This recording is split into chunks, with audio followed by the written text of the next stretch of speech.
जो पूजा की थाली वाली लाइन, पूजा की सामग्री, उसको तो रख दी है वहीं वन देवियों के पास में सुरक्षित। और आप स्नान आदि करने के लिए, पुष्प चयन करने के लिए श्री किशोरी जी उस समय पधारी हैं कुसुम सरोवर पर। और कुसुम सरोवर पर आकर के फूल बिन रही हैं।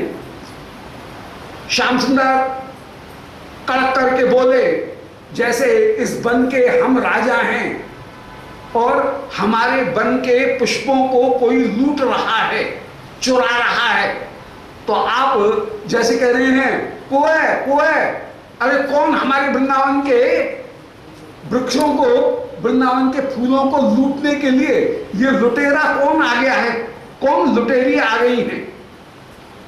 उस समय श्री किशोरी जी ने 3 अक्षरों का प्रयोग किया, 3 शब्द जो है उनका 3 शब्दों का प्रयोग किया। न को, न का अपि, तो कोई नहीं, ये 3 अक्षर है, न का अपि, 3 अक्षरों का प्रयोग किया। अब इनके विषय में 10वें श्लोक में पहले बताए थे कि इन तीनों अक्षरों में जो अपूर्व मधुरिमा विराजमान है, उस मधुरिमा का वर्णन कर सकने में कोई कवि यदि किसी बिंब को ढूंढे तो उसको कोई उपमान नहीं मिलेगा। जैसे ब्रह्म को ढूंढते समय ब्रह्मज्ञानी को उस अपने अनुभव को अभिव्यक्त करने के लिए कोई प्रतिमान नहीं मिलता है, कोई उपमान नहीं मिलता है, शब्द नहीं मिलते हैं, शब्द भी नहीं है, उसको अता पता बताने के लिए कोई बिंब, कोई इमेज भी सामने नहीं है कि जिसके द्वारा बताया जा सके। तो वो ज्ञानी जैसे नेति नेति इतना कहकर के चुप हो जाता है, ऐसे ही यदि श्री किशोरी जी के इन वचनों में जो मधुरमा और उस मधुरमा का श्याम सुंदर जैसा अनुभव कर रहे हैं, श्याम सुंदर को उन वचनों में न, नो, का, अपि, इन 3 शब्दों में जो मधुरमा प्राप्त हो रही है, इस मधुरमा का वर्णन करने के लिए यदि कोई कवि उपमान ढूंढे कि श्याम सुंदर को कैसा आस्वादन प्राप्त हो रहा है प्रिया के इन कंठ के सौस्वर्य के द्वारा, कैसा सुख मिल रहा है, तो उसके मुख से केवल एक ही शब्द निकलेगा, नेति नेति। ना इस मधुरमा का वर्णन नहीं किया जा सकता। जैसे ब्रह्मानुभव करने वाले को जो अनुभव हुआ है वह उसके लिए नेति शब्द का ही प्रयोग करता है। श्रुति जैसे नेति नेति शब्द का प्रयोग करती है, इसी प्रकार वह भी कवि भी नेति नेति शब्द का प्रयोग करेगा। नेति का ब्रह्म अर्थ में एक ज्ञानी जब नेति नेति या श्रुतियां जब नेति नेति शब्द का प्रयोग करती हैं तो नेति शब्द का एक अर्थ होता है हम जिन शब्दों का प्रयोग कर रहे हैं वे शब्द अपने आप में समर्थ नहीं है, परंतु हम अपने शब्दों का स्वयं खंडन कर रहे हैं, परंतु शब्द के द्वारा जो अर्थ निकल रहा है उस अर्थ पदार्थ का हम खंडन नहीं कर रहे हैं। हमारे जो शब्द हैं वो उस ब्रह्म की मधुरमा को पूरी तरह से बताने में समर्थ नहीं है, इसलिए इन शब्दों का खंडन हो रहा है, परंतु शब्द के द्वारा अर्थ का जो है वो खंडन नहीं है। इन शब्दों के द्वारा जो अर्थ निकला उसका खंडन नहीं है। जैसे यदि कोई लैटिन भाषा में या अंग्रेजी में, अब लैटिन में गाय के लिए जो भी शब्द हो या अंग्रेजी में गाय के लिए जैसे काव शब्द है, अब जो अंग्रेजी बिल्कुल नहीं जानता है और उसके सामने कोई कहे अंग्रेज ये क्या है, बोले ये काव है, तो हिंदी समझने वाला काव का अर्थ नहीं समझेगा, परंतु वो बोले अरे देख नहीं रहे हो दिस इज काव, ये काव है, तो वो सामने कहेगा ये काव है, तो वो अर्थ का निषेध नहीं करेगा बल्कि अर्थ को तो पहचानेगा। जो गाय व्यक्ति है वो गाय व्यक्ति एक अंग्रेज के लिए भी वही गाय व्यक्ति है और एक हिंदी वाले के लिए भी गाय व्यक्ति है, परंतु हिंदी वाला कहेगा गाय, अब अंग्रेज गाय शब्द को नहीं समझेगा और जो हिंदी है, हिंदी बोलने वाला है, वो काव शब्द को नहीं समझेगा। तो दोनों के लिए शब्द का निषेध हुआ, परंतु अर्थ का निषेध नहीं हुआ।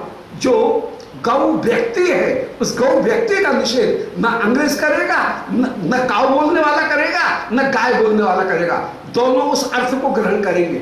ऐसे ही ब्रह्म को जब नेति नेति शब्द के द्वारा कहा जाता है तो ब्रह्म का निषेध नहीं हो रहा है, अर्थ का निषेध नहीं हो रहा है, जिन शब्दों का प्रयोग किया गया उन शब्दों का ही निषेध हो रहा है, एक अर्थ। फिर हमने जो शब्द प्रयुक्त किए वो शब्द उस ब्रह्म का पूर्ण रूप से वर्णन करने वाले हैं, उस पूर्णता का भी निषेध हो रहा है। जैसे चार अंधे, किसी हाथी को सामने उपस्थित कर लिया गया और कहा इस हाथी को देख करके, स्पर्श करके, अनुभव करके तुम बताओ हाथी कैसा है। चारों अंधे थे। जिसने हाथी का पैर पकड़ा वो बोला हाथी, ये हाथी था। बोले हाथी कैसा होता है? वो कहेगा हाथी खंबे जैसा होता है। जिसने हाथी के कान पकड़े वो कहेगा हाथी सूप जैसा होता है। जिसने हाथी की सूंड पकड़ी वो कह रहा है ऊपर से मोटा नीचे से पतला होता है। तो वर्णन किसी का गलत नहीं है, परंतु पूर्ण किसी का नहीं है। तो श्रुति जब ब्रह्म का वर्णन करने के लिए बैठती हैं तो वो ये कहती है कि हमने जो वर्णन किया वह वैसा ही हो, ऐसा नहीं है, वह पूर्ण नहीं है। अब एक तीसरी स्थिति कि जिसने हाथी को देखा और कह रहा है खंबे जैसा है, वो कह सकता है हाथी कहीं केले के जैसा भी है, ऐसा भी कह सकता है। कोई कह रहा है पत्थर के खंबे के समान है, कोई कह देगा केले के खंबे के समान है या खजूर के पेड़ के समान है, ऐसा भी कह सकता है। तो एक जिस बिंब का प्रयोग कर रहा है, दूसरा उसके अतिरिक्त कोई दूसरा बिंब का प्रयोग कर सकता है। तो दृष्टि अलग अलग हो सकती है। एक ने हाथी को देखा खंबे की तरह से, दूसरे ने खजूर के पेड़ की तरह से उसको देखा, नारियल के पेड़ की तरह से देखा। तो दोनों की दृष्टि, तो दृष्टि का भेद हो सकता है, शब्द का निषेध हो सकता है, पूर्णता का निषेध हो सकता है। तीन दृष्टि से नेति शब्द का प्रयोग किया जा सकता है। और दूसरे डायमेंशन भी हो सकते हैं, दूसरे दृष्टिकोण भी हो सकते हैं जिनके कारण निषेध किया जा सकता है। तो श्री प्रिया जी के शब्दों को जैसे श्याम सुंदर ने अनुभव किया, उसके लिए वो कभी ब्रह्म साम्यता को ही प्राप्त करेगा। प्रिया के शब्दों की मधुरमा हो गई ब्रह्म, और उस ब्रह्म का जैसे वर्णन करने वाले शब्दों का निषेध किया जाता है, वर्णन करने वाली की दृष्टि उसका निषेध किया जाता है, वर्णन करने की पूर्णता उसका भी निषेध किया जाता है। तो पूर्णता का भी खंडन किया जा सकता है, दृष्टि का भी खंडन किया जा सकता है, और माध्यम जो शब्द हैं उन शब्दों का भी खंडन किया जा सकता है। तो नेति नेति कहने पर माध्यम का खंडन, दृष्टि का खंडन और पूर्णता का खंडन। इसी तरह से कभी जब शब्दों का प्रयोग करेगा श्याम सुंदर के उस अनुभव का, तो उसके शब्द उनका वो खंडन करेगा कि नहीं, मेरे शब्द समर्थ नहीं है उसकी महिमा का वर्णन करने में, उसकी पूर्णता का मैं वर्णन नहीं कर सकता हूं जैसा श्याम सुंदर ने अनुभव किया, और उसकी दृष्टि का भी वर्णन नहीं किया जा सकता कि ये ही दृष्टि है, दूसरी दृष्टि नहीं है, ऐसा नहीं हो सकता है। तो साधन का, उसकी पूर्णता का और शब्दों का, शब्द माने साधन, उसकी पूर्णता और दृष्टि, इन तीनों का निषेध, बिंब का भी निषेध, पूर्णता का भी निषेध और साधन का भी निषेध। हम कोई भी वस्तु का वर्णन करेंगे तो कोई इमेज लेकर के चलेंगे, कोई इंपैक्ट जो प्रभाव है उस प्रभाव को लेकर के चलेंगे, तो प्रभाव का निषेध किया जा सकता है या बिंब का निषेध किया जा सकता है। साधन, जिन शब्दों का प्रयोग किया उन साधन का निषेध किया जा सकता है, पूर्णता का निषेध किया जा सकता है। तो नेति नेति कहने पर तीनों वस्तुओं का निषेध होता है, वस्तु का निषेध कभी नहीं होता है। नेति का तात्पर्य शून्य नहीं है, नेति का तात्पर्य अभाव नहीं है, वर्णन की अपूर्णता है, वर्णन की दृष्टि की अपूर्णता है। जो बिंब है उस बिंब का, साधन का, बिंब का कहीं निषेध है। तो साधन, बिंब और पूर्णता, इन तीन दृष्टि से नेति शब्द का प्रयोग होगा। और इसी प्रकार श्री किशोरी जी की मधुरमा का भी इन तीन शब्दों के द्वारा वो कवि निषेध करेगा। तो वो कवि ब्रह्म साम्यम कवि, ब्रह्म की समानता के समान ही श्री प्रिया जी की शब्दों की मधुरमा को समझेगा। बात बिल्कुल एकदम ठीक, सिद्धांत की दृष्टि से बिल्कुल ठीक। श्री किशोरी जी स्वयं महाब्रह्म होकर के विराजमान है, देखो स्वयं ब्रह्म स्वरूपा ही है, उसमें क्या बात है। उनकी पूर्णता तो कभी है ही नहीं, कहीं भी तो सदा ही सदा नित्य नित्य वृद्धि को प्राप्त होकर के, ब्रह्मता को प्राप्त होकर के वे विराजमान है। वे सीमित तो कभी है नहीं, सीमित दिख रही है, सीमित तो कभी है नहीं। गुणों में तो वे अपूर्व, असीम और अनंत कोटि ब्रह्म उनके सामने क्या है। ब्रह्म तो उनकी अंग कांति मात्र होकर के, उनके शब्दों की नूपुर की ध्वनि मात्र होकर के अक्षर ब्रह्म विराजमान, उनकी अंग कांति ही कहीं ब्रह्म होकर के विराजमान। तो इसमें कोई आश्चर्य की बात नहीं है। प्रिया की मधुरमा का वर्णन करने में कभी असमर्थ हो जाएगा। अब यह कृष्ण से ये नवम सर्ग का हम 11वां शार्दूल विक्रीड छंद ले रहे हैं। शार्दूल विक्रीड छंद है ये पूरे सर्ग में। यत् कृष्ण से मनोपिकर्णमयताम आपय्य तच्चाधिकम विद्धम हंत मनोभुवैव सहसा चक्रे पुनः सायकै। न कापि, इन तीन वर्णों ने, वर्णत्रय ने, यत् माने तीन वर्णों, तीन शब्दों ने, नो का अपि, इन तीन शब्दों ने कृष्ण से मनोपि कर्णमयताम आपय्यो, श्री कृष्ण के मन को कान ही बना दिया।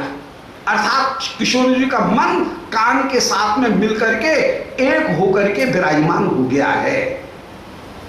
अब केवल मन ही काम नहीं हुआ, इस प्रत्युत्तर ने कामदेव के बाणों से श्री कृष्ण के मन को विद्ध कर दिया। अब वो मन कैसा है, तच्चाधिकम विद्धम हंत, वह मन अधिकम विद्धम, अत्यधिक विद्ध हो रहा है। कैसे विद्ध हो रहा है, बोल मनोभुवैव सहसा चक्रे पुनः सायकै।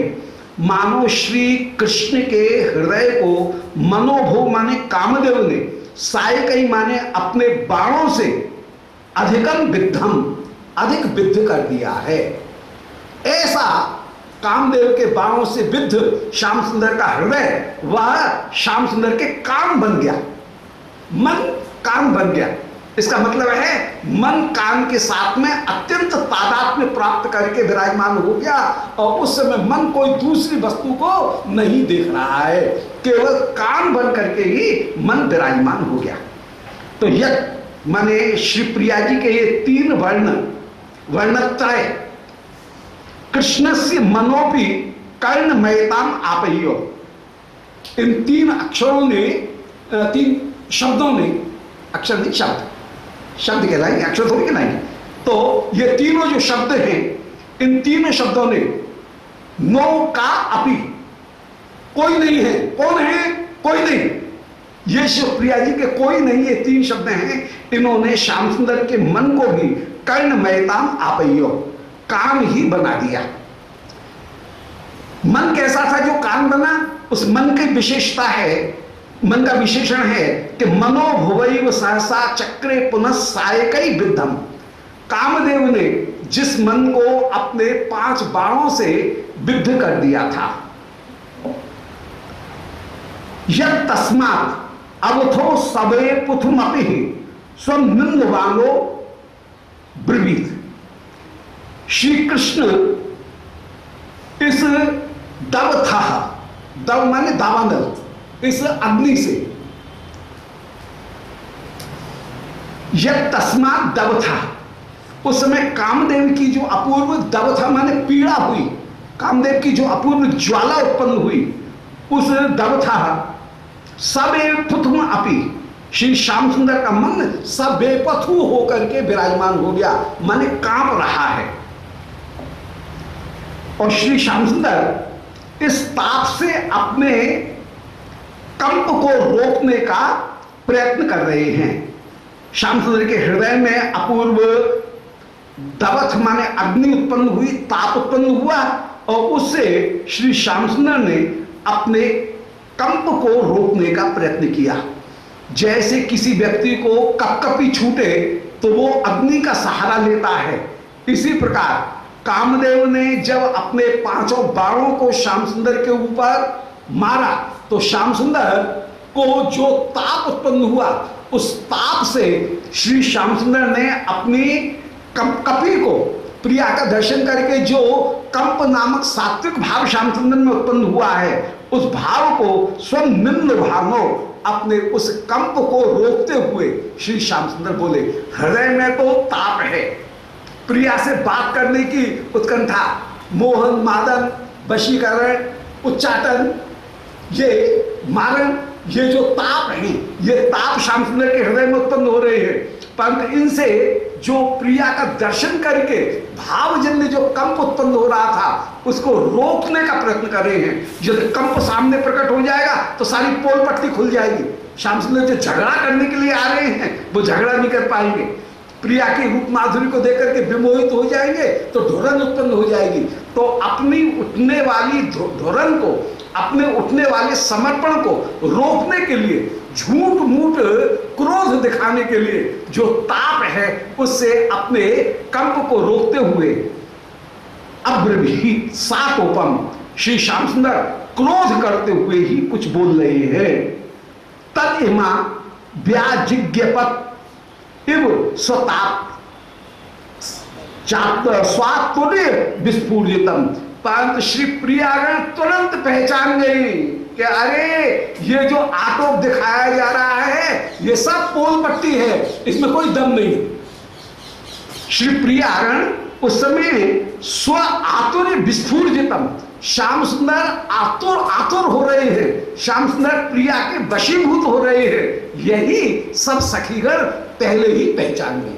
तो श्याम सुंदर तो क्रोध दिखा रहे हैं, परंतु सखीगणों को पहचानने में देर नहीं लगी कि ये क्रोध केवल दिखावा मात्र है, यह यथार्थ नहीं है, यह श्याम सुंदर की उल्टी प्रिया के प्रति जो आतुरता है उस आतुरता को ही प्रकट कर रहा है।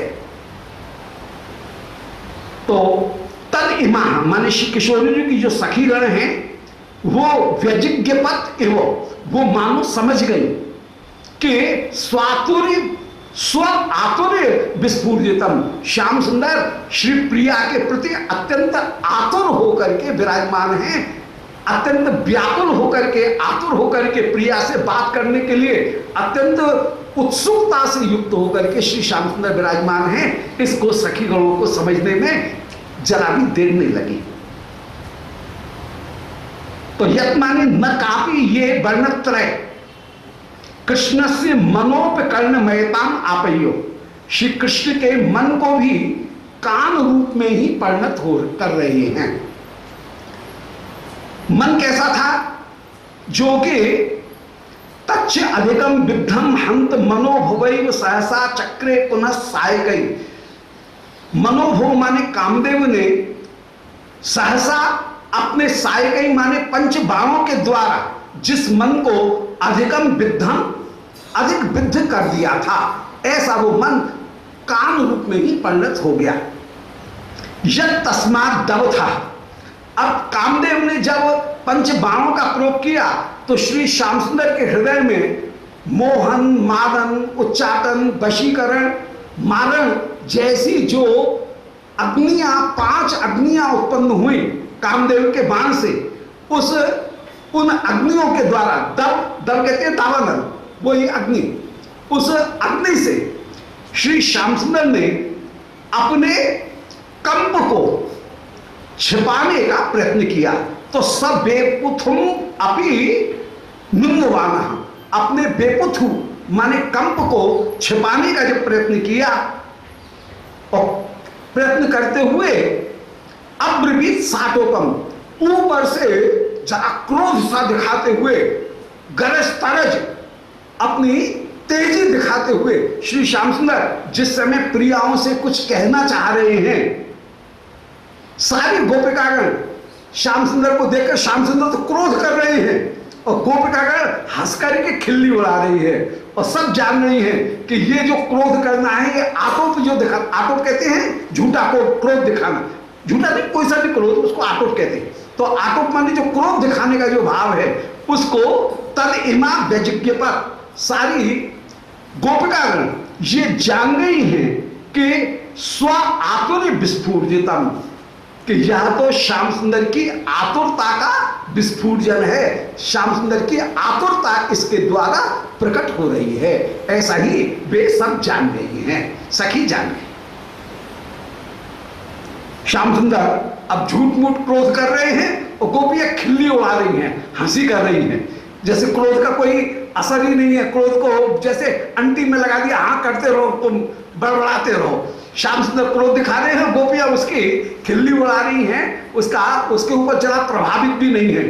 श्याम सुंदर क्रोध करते हुए कह रहे हैं यूयम का अपिनेति चेत बदत किम नो कावत कापी इति स्फुटम प्रत्याक्षावगते वस्तुन कथम दृष्टोपलापः को कई पुष्पाणाम नहीं धत्त केवल महो तास्कर्य चर्याम यतो दृष्टम चोरय तेथ चंद्र बदना आत्मान मप्यग्रतः।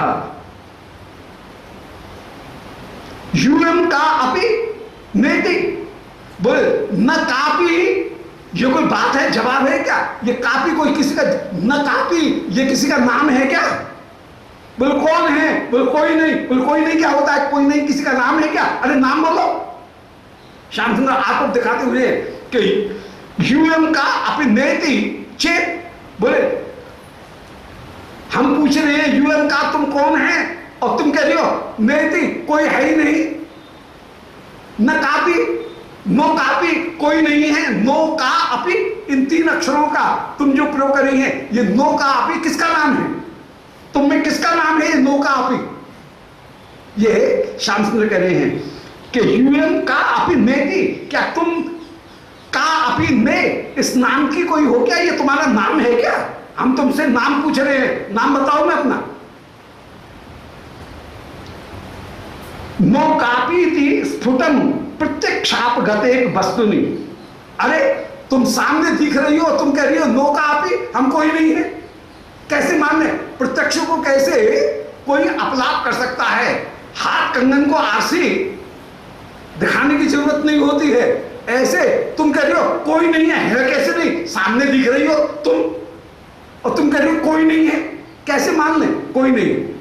ये श्याम सुंदर झगड़ा करते हुए कह रहे हैं कि यूएम का अपि नो, तुम कोई भी नहीं हो, नो का अपि स्फुटम प्रत्यापगम गते, ये क्या नो का अपि तुम्हारा नाम है? और यदि नाम नहीं है, तुम इनको कहीं अपने परिचय के रूप में निरूपण कर रही हो तो ये परिचय गलत है, क्योंकि प्रत्यक्ष रूप में तुम यहां पर फूल बीनती हुई मैं अपनी आंखों से देख रहा हूं, इसलिए तुम नहीं हो, कोई नहीं है, ये कैसे मान लूं? हो तो सही, सामने तो दिख रही हो और कह रही हो कोई नहीं है, ये ऐसा कैसे हो सकता है? नो का अपि स्फुटन प्रत्यक्षावगते, प्रत्यक्ष रूप में सामने दिख रहा है कि तुम यहां पर सामने हो और तुम कह रही हो कोई नहीं है, ये कैसे माना जाएगा? कथम दृष्टोपलाप, क्या दृष्टि का अपलाप हो सकता है? मैं प्रत्यक्ष प्रमाण के द्वारा देख रहा हूं कि आप मेरे सामने विराजमान हैं, इंद्रिय और अर्थ का साक्षात संयोग हो रहा है और यह प्रत्यक्ष रूप में प्रमाण मेरे सामने उपस्थित है। प्रत्यक्ष कहते हैं इंद्रियार्थ संयोग, इंद्रियों का किसी वस्तु के साथ में जो संयोग होना उसका नाम है संयोग, उसका नाम है प्रमाण। प्रत्यक्ष प्रमाण कौन है? बोले इंद्रिय प्रमाण नहीं है, वस्तु भी प्रमाण नहीं है, आंख इस बटुआ को देख रही है तो आंख देखने वाली हो गई, बटुआ वस्तु हो गया। ना वस्तु प्रमाण है ना आंख प्रमाण है। आंख का वस्तु के साथ में जो संयोग हो रहा है वो संयोग प्रमाण है। प्रत्यक्ष प्रमाण उसको कहेंगे जहां पर वस्तु प्रमाण नहीं है, आंख का वस्तु के साथ में संयोग है तो प्रत्यक्ष है। वस्तु भी है, आंख भी है, आंख बंद कर ली है और वस्तु को छुपा करके संदूक के अंदर रख दी, बटुआ को रख दिया संदूक के अंदर, तो कोई प्रमाण थोड़ी हो जाएगा। ये थोड़ी कहेंगे प्रत्यक्ष है, प्रत्यक्ष नहीं होगा। प्रत्यक्ष उसको कहेंगे जहां इंद्रिय का अर्थ के साथ में जो संयोग है उस संयोग का नाम प्रत्यक्ष प्रमाण है। और मैं अपनी आंखों से, इन्हीं आंखों से, कृष्ण कह रहे हैं, इन्हीं आंखों से इन्हीं गोपियों को सामने देख रहा हूं। मेरी इंद्रियां आपके रूप के साथ में संयोग प्राप्त करती हुई प्रमाण है, विराजमान है। बताओ इस प्रत्यक्ष प्रमाण को कैसे तुम निषेध कर सकती हो? प्रत्यक्ष को निषेध कर रही हो, ये कैसे हो? हाथ कंगन को कोई आरसी की जरूरत है क्या? प्रमाण दिखाओ, सामने दिख रहा है, इंद्रिय का अर्थ के साथ में संयोग हो रहा है, ये स्वयं प्रत्यक्ष प्रमाण है। न्याय शास्त्र में प्रत्यक्ष की परिभाषा इसी तरह से दी गई। इंद्रियार्थ संयोग प्रत्यक्षम, इंद्रिय का वस्तु के साथ में, तो न तो इंद्रिय प्रमाण है न वस्तु प्रमाण है, संयोग प्रमाण है, उसको प्रत्यक्ष कहेंगे, उसको प्रत्यक्ष माना जाता है। तो प्रत्यक्षावगते वस्तु नहीं, सामने जो वस्तु दिख रही है और उसको कह रही है नौका कोई भी नहीं है, ऐसा कैसे? दृष्टापलाप, या प्रत्यक्ष प्रमाण का अपलाप कैसे हो सकता है? को कहीं पुष्पाणाम नहीं धत्थ, अरे तुम कौन हो? कैसे पुष्पों को यहां को कहीं कहां से आई हो? कहीं किनके द्वारा मेरे पुष्पों का पुष्पाणाम नहीं धत्थ हो? क्या तुम फूलों, केवल फूलों को ही नहीं ले रही हो? फूलों को क्यों चुरा रही हो? अब श्री श्यामचंद्र कह रहे हैं आश्चर्य की बात यह है कि तुम फूल की भी चोरी कर रही हो और अपने आप की भी चोरी कर रही हो। सामने दिख रही हो, कह रही हो कोई नहीं है, तो अपने आप की चोरी हो गई। और मेरे फूलों को मेरी आंखों के सामने तुमने चुराया, फिर भी कह रही हो कि हमने फूल नहीं लिए। तो तुम फूलों की चोरी ही नहीं कर रही हो बल्कि अपनी भी चोरी करती हुई विराजमान हो। तो क्या कही, तुम कौन हो? कहां से आई हो? पुष्पाणाम नहीं धत्थ, तुमने केवल फूलों की ही चोरी नहीं की है। पुष्पाणाम नहीं धत्थ, तुमने केवल फूलों की ही चोरी नहीं की है। धत्त माने ग्रहण किया है, फूलों को ही ग्रहण नहीं किया है। केवल वह तास्कर्य चर्याम यतो दृष्टम चोरय था, तुम अपने आप को भी आत्मानम अपि अग्रतः, तुम प्रत्यक्ष होते हुए भी, दृष्टम अपि, प्रत्यक्ष होते हुए भी, आत्मानम अपि अग्रतः, अपने आप को भी मेरी आंखों के सामने और चुराने का प्रयत्न कर रही हो। तो न तो तुम फूल चुरा सकती हो, फूल भी तुम्हारी झोली में मैंने साक्षात पकड़ लिए, और तुमको भी मेरी आंखें साक्षात पकड़ रही हैं। तो तुम ये जो कह रही हो न का अपि, कोई नहीं है, ये तुम्हारे वचन बिल्कुल झूठे। तुमने फूल भी चुराए हैं और तुम भी हो, चोर भी है। तो चोर भी है गठरी के भीतर, चोर भी गठरी के ऊपर, चोर भी पकड़ा गया है।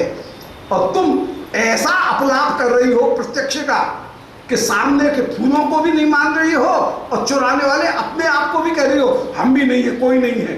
तो अरे अपने आप को भी कैसे छिपा लोगी? न कोपी कह करके चोर को भी छिपाने का प्रयत्न कर रही हो और फूल को तो चुराने का प्रयत्न कर ही रही हो। फूलों को तो छिपाने का प्रयत्न कर रही हो, अपने आप को भी छिपाने का प्रयत्न कर रही हो।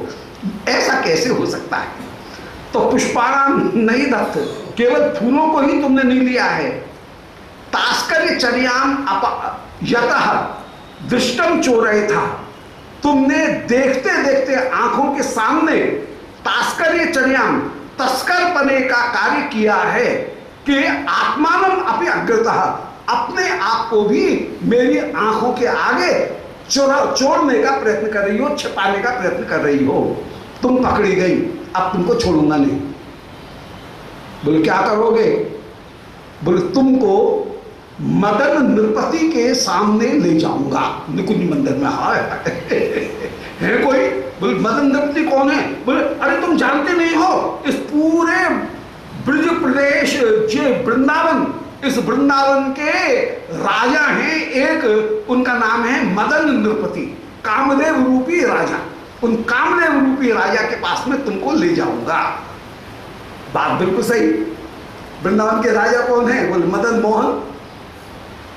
काम रूप में तो श्री मदन मोहन ही विराजमान है, तो मदन नृपति उनके पास में ही तुमको ले जाऊंगा और उनके पास में, उनके राज दरबार में चोरों को गठरी सहित पकड़ करके प्रस्तुत करूंगा और फिर वे जो दंड प्रदान करेंगे, कामदेव नृपति जो दंड प्रदान करेंगे, वो